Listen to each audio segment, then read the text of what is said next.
മഹാന്മാരുടെ അനന്തരാവകാശികളാണ് ഈ കിടക്കുന്നത്. ഇവരെ സ്നേഹിച്ച വെറുതെയാകില്ല, ഇവരെ ബഹുമാനിക്കുന്നത് വെറുതെയാകില്ല, ഇവരെ ആദരിക്കുന്നത് വെറുതെയാകില്ല, ഇവർക്ക് വേണ്ടി ഒരുമിച്ച് കൂടുന്നത് വെറുതെയാകില്ല.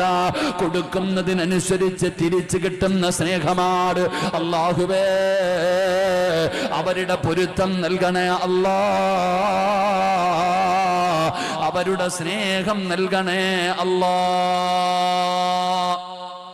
നാം ഇവരെ ആദരിക്കുമ്പോൾ, ഇവരെ ബഹുമാനിക്കുമ്പോൾ, ഇവരെ സ്നേഹിക്കുമ്പോൾ അവരും നമ്മളെ തിരിച്ച് സ്നേഹിക്കും. അള്ളാഹു നമുക്ക് ആ സ്നേഹം നൽകുമാറാകട്ടെ. ഉറക്കപ്പുറം അള്ളാഹു ആ സ്നേഹം നമുക്ക് നൽകുമാറാകട്ടെ. എന്നെക്കാളും പരിചയം നിങ്ങൾക്കില്ലേ?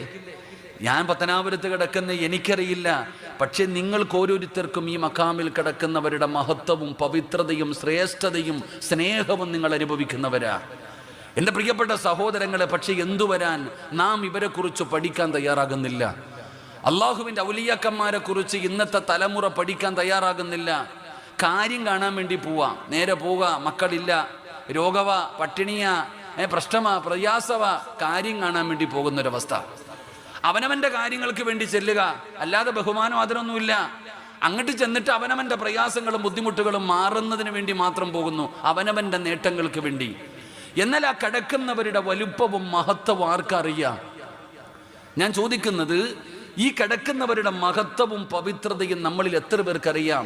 നമ്മൾ ബഹുമാനിക്കുന്നുണ്ടോ സഹോദരങ്ങളെ?